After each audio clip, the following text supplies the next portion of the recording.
flag of the United States of America and to the republic for which it stands, one nation, under God, indivisible, with liberty and justice for all.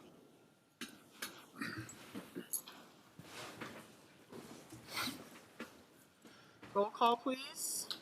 Blaine Brady. Here. Meredith Cole. Here. John. Here. Bruce Switzer. Here. Nick Biscus. Here. Susan Morgan. Here. Darlene Moon. Here.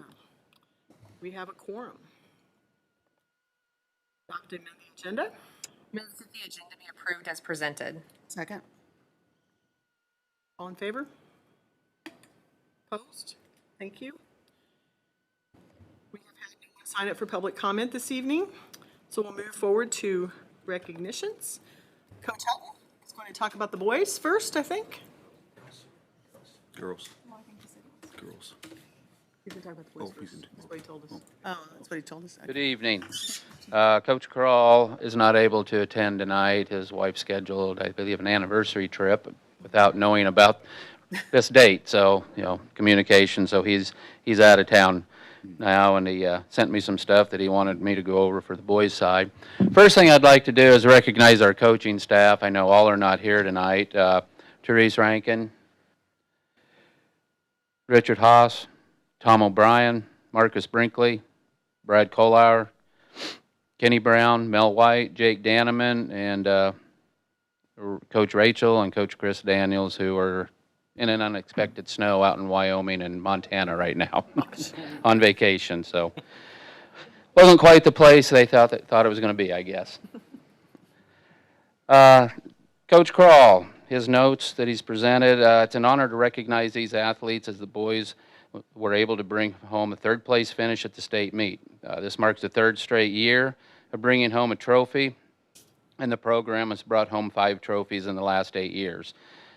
He says he's very proud of these kids, and the seniors will be missed. Okay, the all-state performers, Zach Proctor was second place in the high jump. Zach is a school record holder and is continuing his track career at UCM next year. Zach Grace was second in the discus, 5th in the shot put. Zach is a school record holder in both the discus and the shot, and he's going to be continuing his career at the University of Oregon next year. Luke Noland, 3rd in the 110 highs, 3rd in the long jump. Luke is a school record holder in the 110s, and he is continuing his track career at the University of Nebraska next year. Aiden Smith was 4th place in the javelin. The thing about Aiden was this was his first year on the track team, and he only threw the javelin for 3 months. He's now the school record holder and is going to continue his track career at UCM. So in the last 3 months, he had a whirlwind and had a lot of success there. Kyler Chappell was part of the 5th place 4x4 relay team that is now the school record. Kyler also completed in the 800 and took 10th. Kyler ran off 2 seconds of his PR to go 157 at the state meet. The 800 was insanely fast this year. Kyler competed extremely hard. Kyler is continuing his track career at Iowa Western Community College next year. Joe Marshall. Joe was part of the 5th place school record holding 4x4 relay team. Joe was a 3-year all-state athlete. This finishes 10 years of Marshall brothers in the track program with Jake, Mason, and Joe that have come through the program, and Jake is continuing his career at UCM next year. Grant Noland, 5th in the 300 hurdles, was also part of the 5th place 4x4 relay team setting a school record. Grant's only a sophomore, so there's 2 more years with the team with Grant. Brock Kolauer. Brock was part of the 5th place 4x4 relay team. He's only a junior. Brock gets to come back for another season. Theo Grace was 7th place in the javelin. Theo is also a sophomore, so there's 2 more years of Theo coming back. Our 4x2 relay team competed and missed the All-State by 1 place. The team of Joe Marshall, Grant Nolan, Brock Kolauer, and Kyler Chappell took 9th and missed the finals by a few tenths of a second. And the alternates that went down to the state meet, that supported and continued practicing were Cameron Emmons, Jacob Burkemper, Deegan Knowles, and Riley Johnson. These young men got to experience these young men got a lot of experience this season and look forward to continuing their track tradition for the years to come.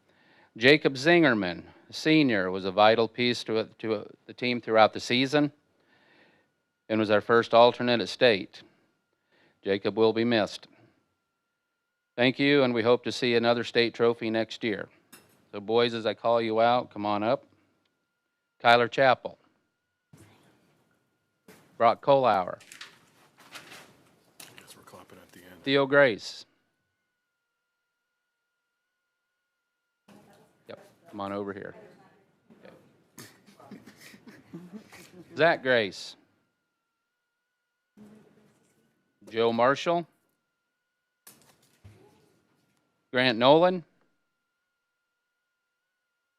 Luke Nolan. Zach Proctor. Aiden Smith. Jacob Burkemper. Cameron Emmons. Riley Johnson. Deegan Knowles. And Jake Zingerman.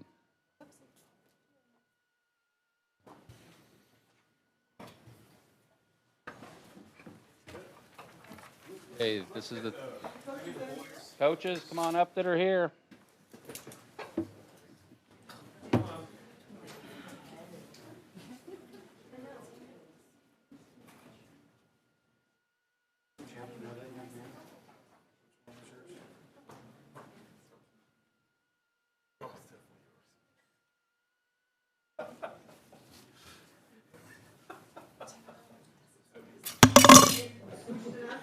That's okay.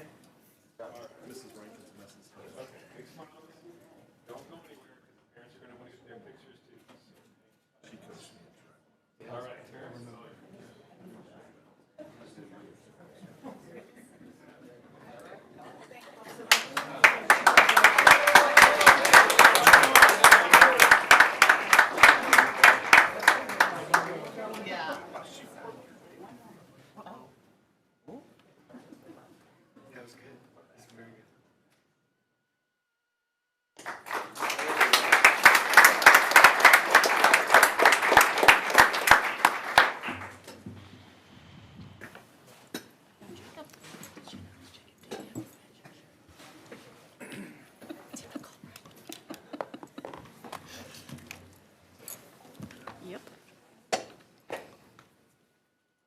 Well, this was a pretty exciting year. This must have been the year of the Kearney girls. State softball champs, state dance champs, state wrestling champs, and now state track and field champs. I'm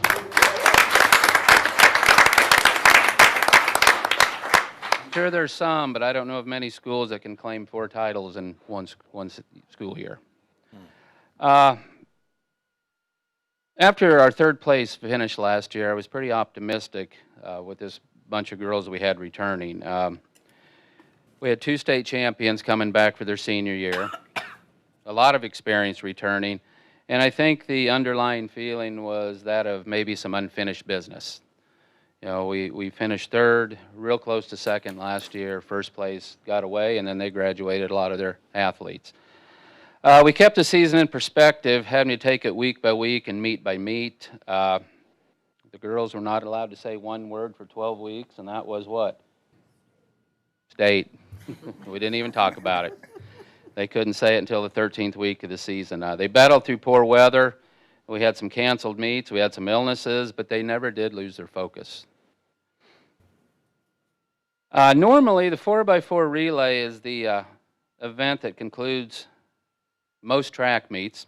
Sometimes it's a make or break event. This year, though, it was a long jump that was the final event that was scored, and it's the one that put us over the top to be state champions. So many scenarios played out on the final day of the meet. One that would make a great written story, at least to me. I know our Kearney faithful were keeping tabs on team scores as the last few events were being competed, and I have to admit there was probably a lot of nervousness going on as those last few events were coming in. I think Pleasant Hill actually thought they won the championship with the placing they had in the 4x4 when they nudged us out. However, they didn't know the long jump was still only halfway done. We did. Coach O'Brien and I discussed for about 3 weeks before the state meet, the 4x800 relay. I see Coach back there. We figured we could go into that meet least ranked in the top 5. Got down there, we were in the top 3. Okay, we agreed and we disagreed and played out this relay in its order a lot, trying to strategize. We finally decided to run it in a specific order, and we got away from the norms that most teams run their relays in. I always believed that there were 2 types of relays, one with 4 fighters and one with 3 fighters and a hammer. Okay, we felt we had the latter. We decided to run our hammer first and let the fighters hold the lead they were given, and it paid off. So starting out the day on Friday was a great experience for us. This team won the 4x8 championship. Jaden Barnes, Jordan Vaughn, Lila Murphy, and Caitlin Wood had an amazing race to start our weekend off. Ava Lawless came in as a defending state champion in the triple jump. She had led all Class 4 jumpers all season long, but had a huge target on her back coming into competition. In true Ava fashion, she set the mark on one of her early jumps, and the other 15 jumpers had to chase, and none of them could match it. So she defended her state title with pride.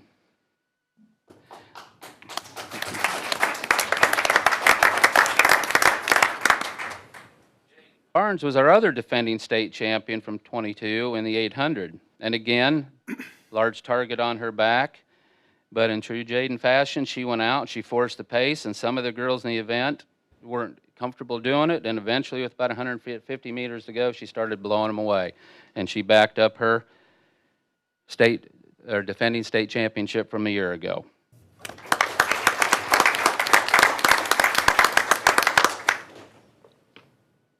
In that instance, Jaden had scored 14 points for the team in that track meet. Okay, Ava also placed second in the long jump and second in the 100 high hurdles, and she scored 26 points for the team effort that day, or that weekend. Our 4x4 relay had to run a season's best just to qualify to run Saturday. This group was not even ranked in the top 8. I think we were 10th. You really go back and look at it. But these are Kearney kids, and they're not going to be denied. After the prelims, we were ranked 5th. They had a season's best on Friday and ended up ranked 5th. And then on Saturday, we ended up getting nosed out and finished 5th in the entire meet. The 10th ranked team of Addie Davis, Jaden Barnes, Lila Murphy, and Caitlin Wood.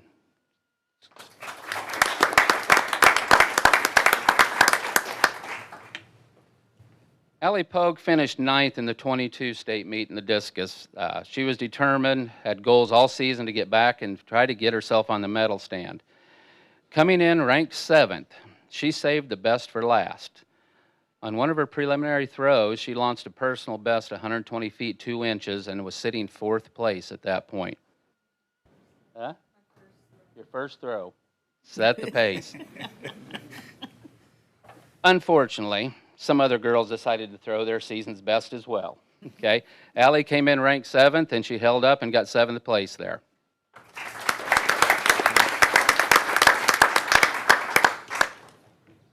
Anna Williams, our pole vaulter, finished 13th in what was a very close contest to be in the 7th and 8th were very close, and it came down to misses and things of that nature.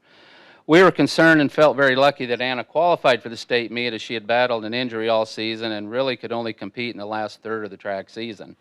I think she practiced a couple times a week is all she could get with the rehab and everything she was going through. Our track and cross country group had a large showing in the distance events. We were able to qualify 2 athletes in the 800, 1600, and 32. The field of Class 4 athletes across the state is roughly 160 runners in each event entering the series at the district level. These girls were able to make the cut to be in the top 16 when the season was over. I'm really looking forward to watching their success in cross country next fall, as well as very pleased to have them all back next spring. Abby McQuillan finished 14th in the 3200. Olivia Brock was 15th in the 1600. Alex Hensler 16th in the 1600, Heidi Adams 16th in the 3200, and Jordan Vaughn was 16th in the 800.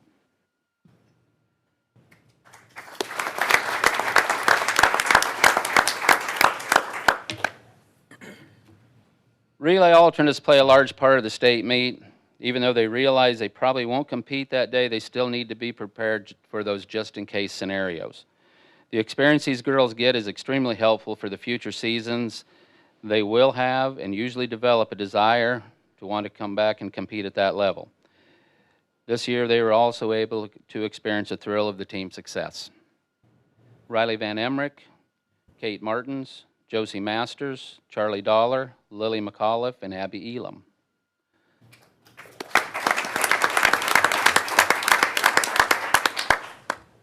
The last 2 years after the season was over, usually it was after the board recognition, I always found Coach O'Brien, and the last 2 years I told him, we're not done yet. Coach O'Brien, mission accomplished.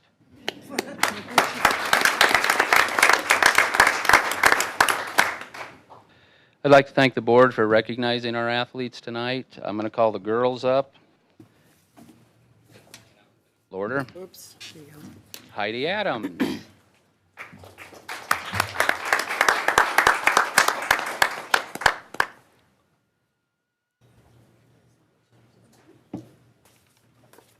Jaden Barnes. Olivia Brock. Addie Davis. Alex Kinsler. Ava Lawless.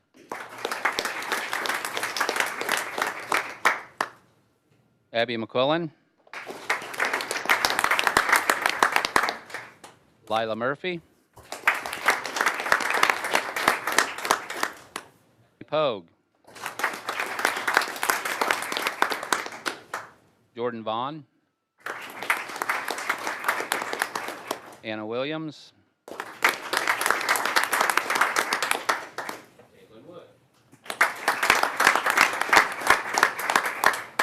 Charlie Dollar.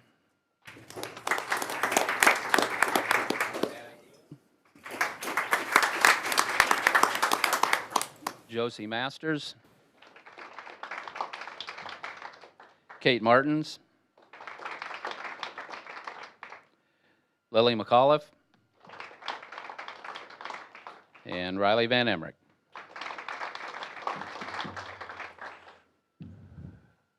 The 2023 Class 4 state champions.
Okay.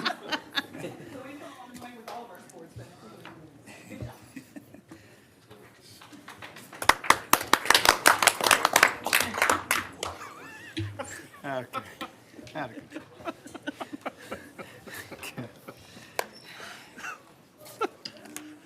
Oh, man. Oh, that was too much. Okay.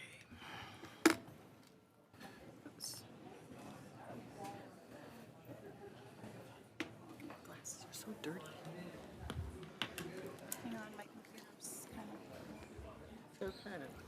I'm trying to think what glasses. Probably on vacation. I'll refresh here.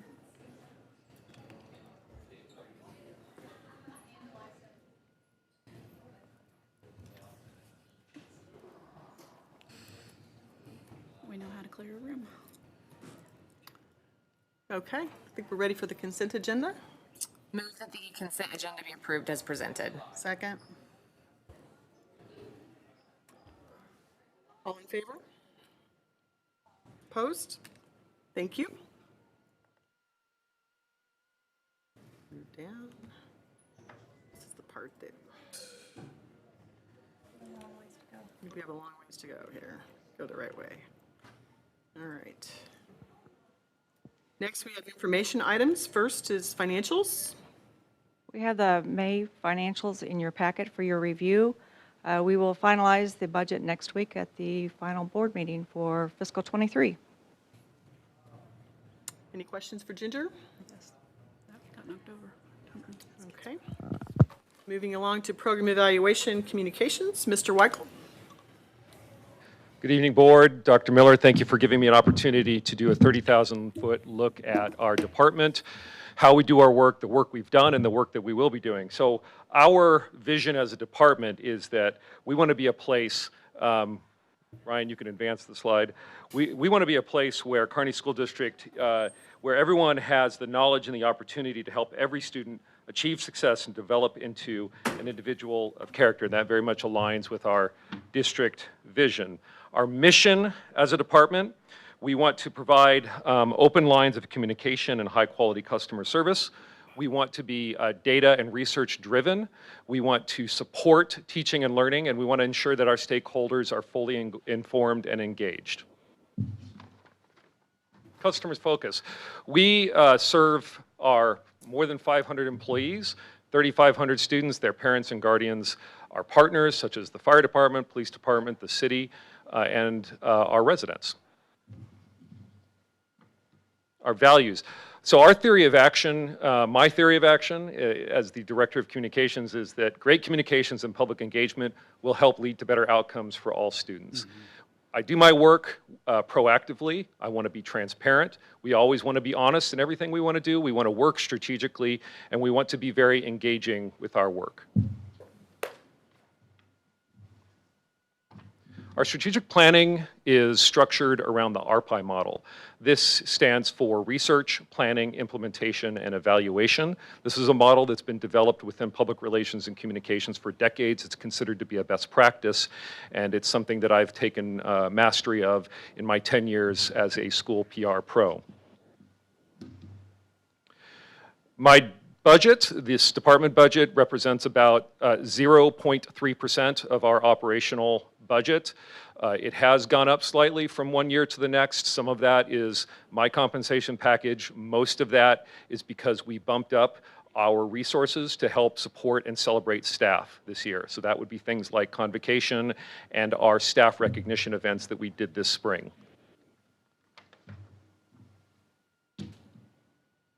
Our key performance indicators, or KPIs as we call them in my business, I do not believe that things like clicks on Facebook count as a KPI. The work we do as a department has to reinforce our core mission as a school district. So for me, that means that when staff recruitment and retention improves, when our student outcomes continue to be outstanding, when our leaders feel like they are equipped when it comes to communications and engagement, when parents and guardians increase their engagement, when our community members support our initiatives, and when our partnerships and volunteers thrive, when those things are happening, that means my department is doing the work we need to be doing. The work we do in this department is very, very broad. It includes everything from sort of 30,000-foot, very strategic level support and guidance for Dr. Miller and the other cabinet members, to much more kind of operational, sort of the work as I call it, so taking pictures at football games, making sure our websites and social media is updated, kind of the weekly, everyday sort of communications that are out there. We do a wide range of those tasks. This is a good selection of the kind of work we do. It's very, very, very important to me that this department is supporting the core mission of what we are supposed to be doing, which is teaching and learning, right? So if I can't be in a classroom teaching students, I better be supporting people who are doing that work, right?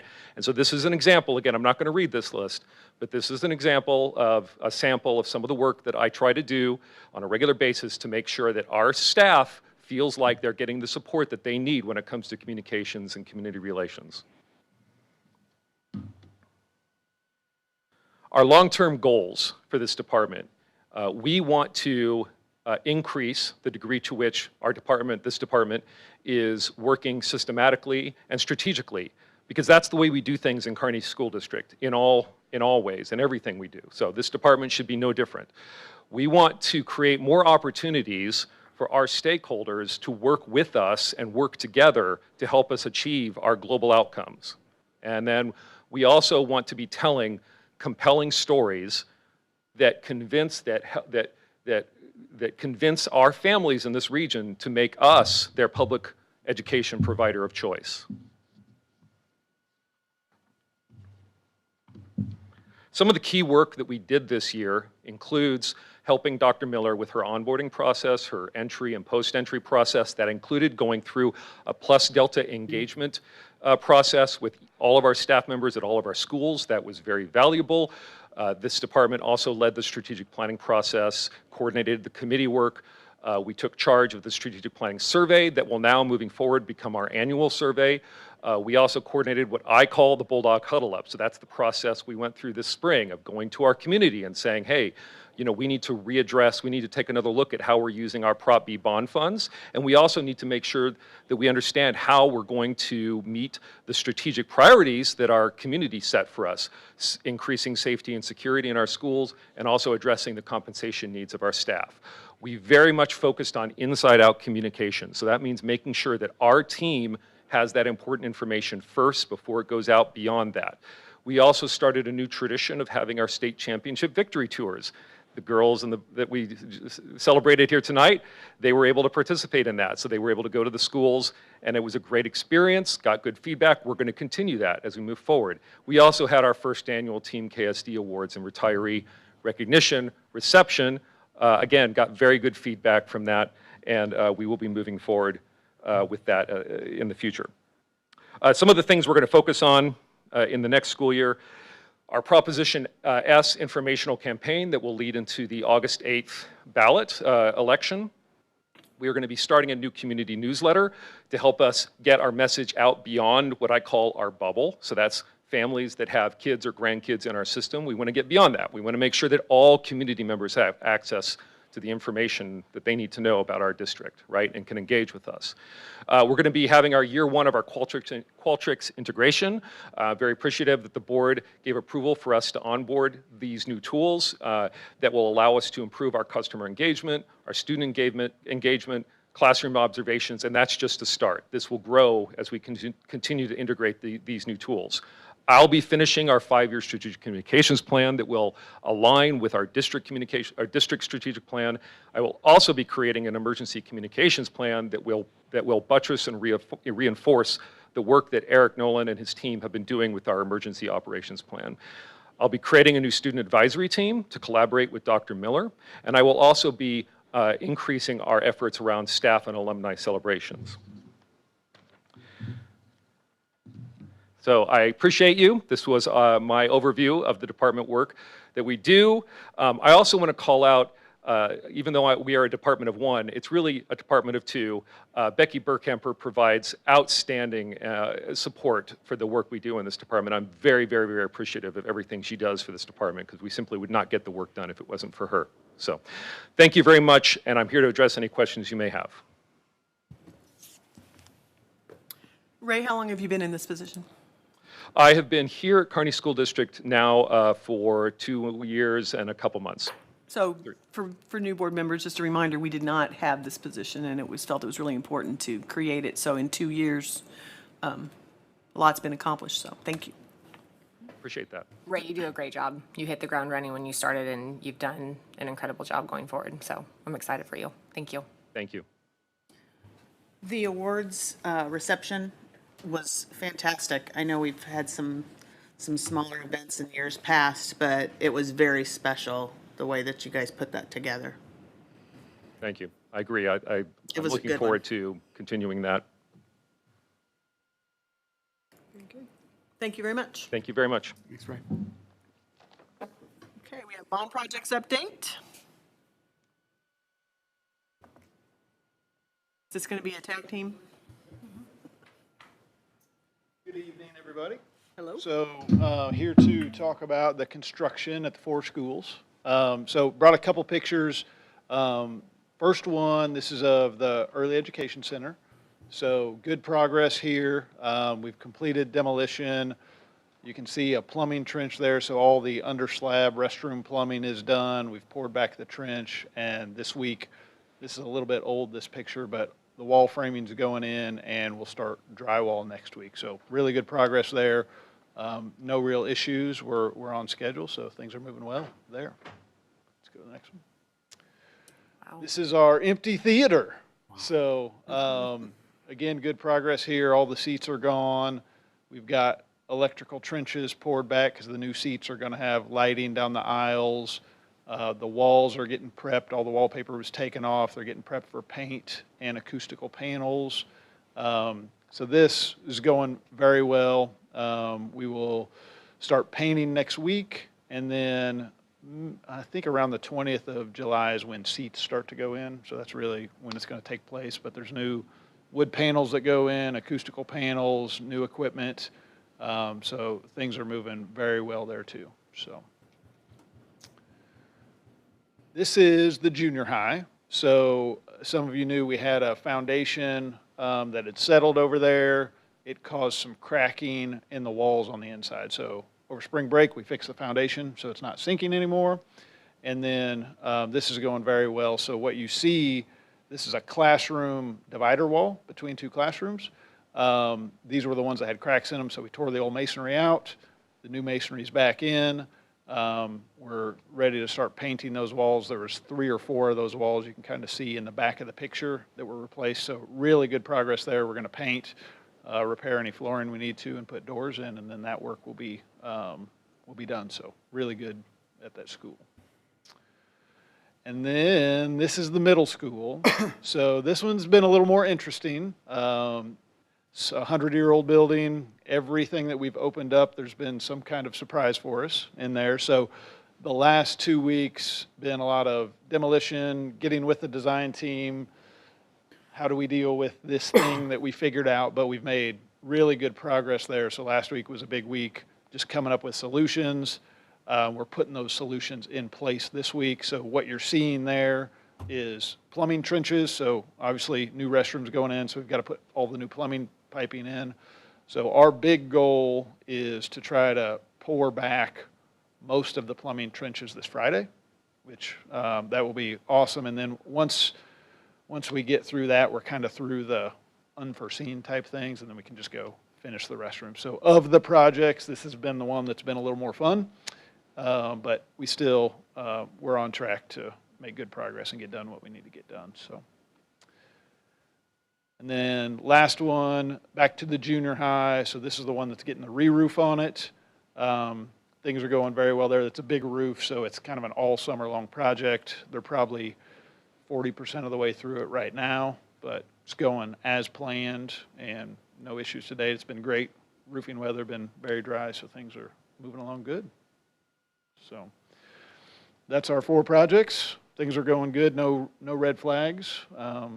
Any questions for me? Good. Thank you.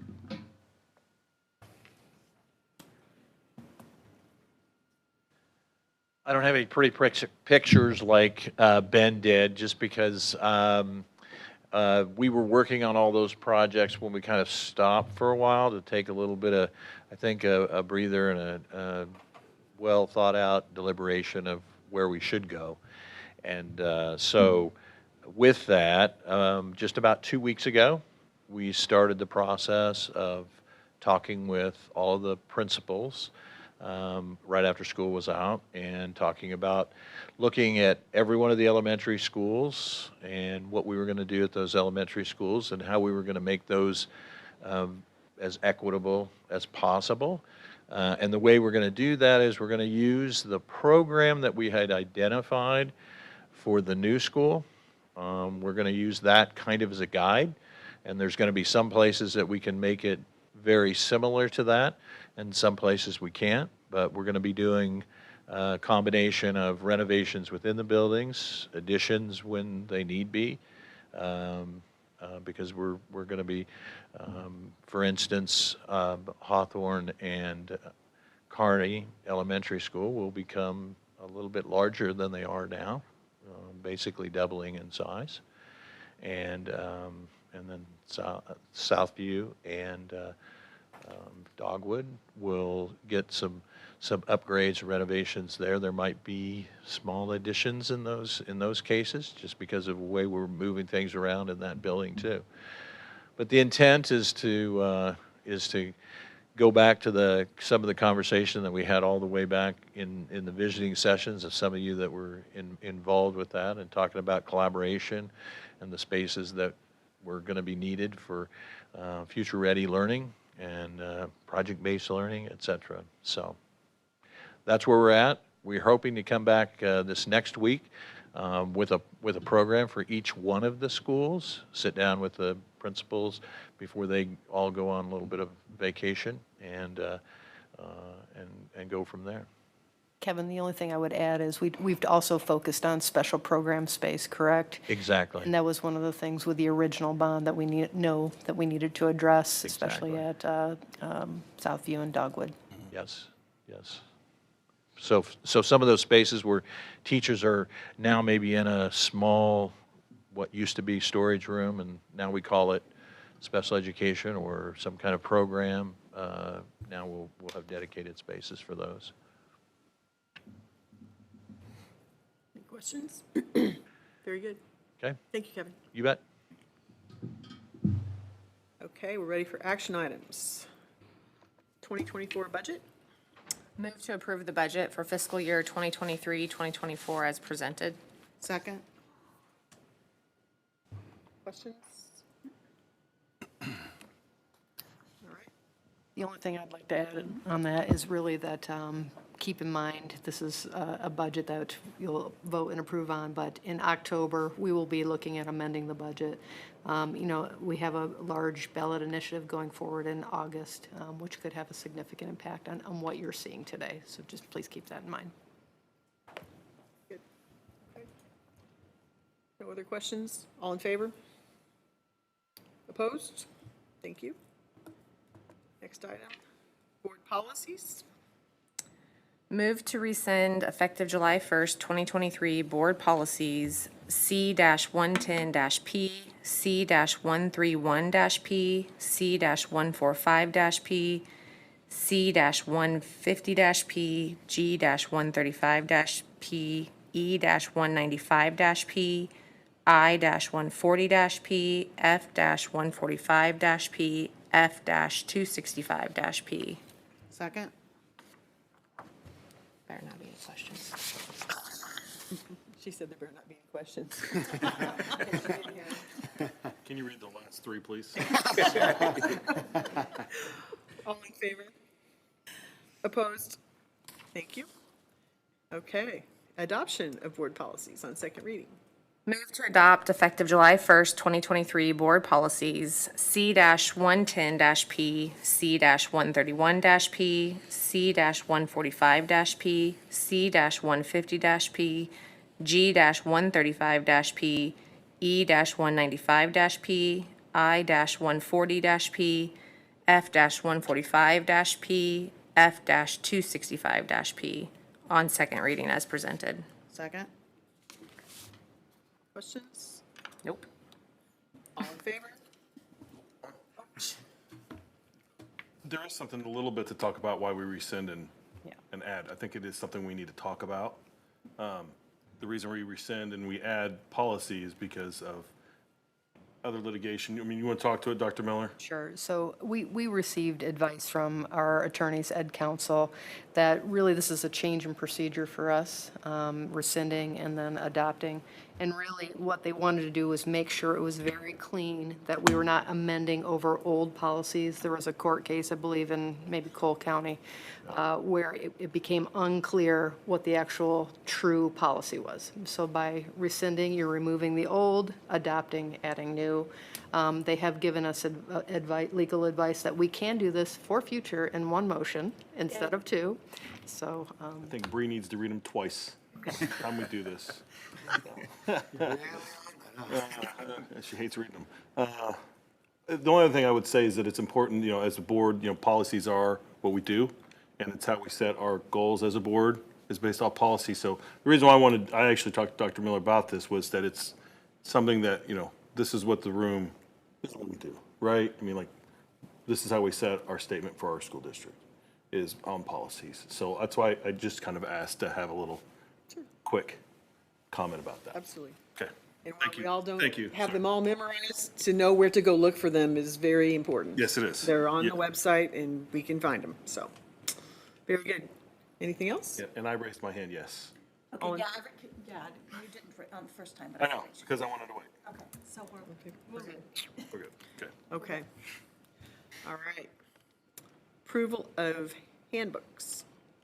Move to approve student, parent, guardian handbooks as presented with delegation of authority to the superintendent or designee to make revisions as to formatting, clerical, or administrative changes as deemed appropriate. Second. Anything to add? Okay. Do those changes still come to us? Like, is that something that if changes are made, is it still brought to our attention? It's not necessarily voted on, but it's still.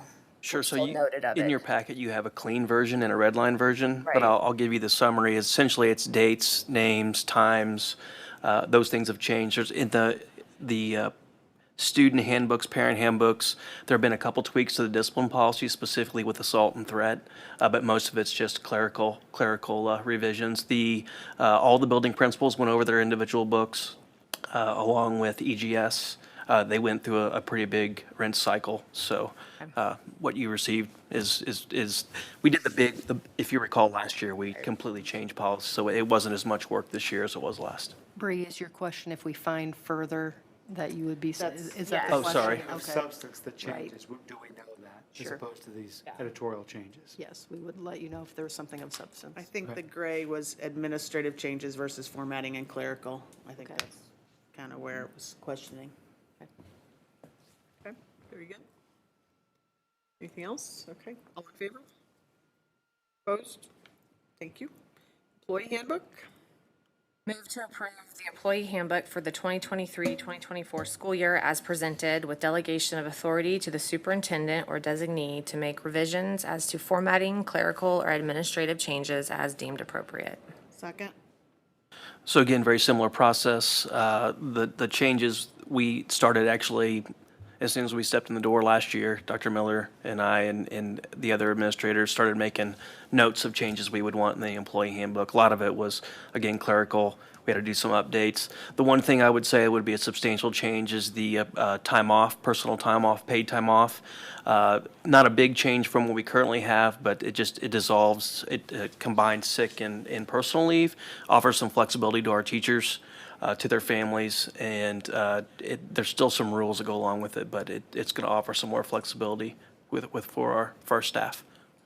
And that was part of the salary and benefit recommendation for that change, so. And I appreciate the red line as a board member, having to go find the changes and reading what the changes are. So I just want to say, I really appreciate the red line, because then I can go find what the language and everything that you're changing. So I do want to tell you thank you for that. Very good. All right, all in favor? Opposed? Thank you. Approval of a change order? Move to approve change order number 1 as presented. Second? Questions? Yeah. What's the change order about? Eric, do you want to speak to the change order? Did Come on, Eric, you know this was coming. Did you read, Sean? Yeah, I read it. Okay, but then you have a question. Yeah. So, What's it about? addition to the written portion, Thank you. basically, as a general contractor at risk, they did, Newkirk could not hire out or contract out the design or architectural part of that helical wall project. And so that's a portion of it. And then the second part was they did not want to get involved in the asbestos abatement portion of the environmental remediation that needed to take place once they got into the middle school flooring. And so they are moving that out of their GNP, and it's still going to get paid out of the same bond package. It's just not going to be out of their original GNP. Fair enough. Thank you.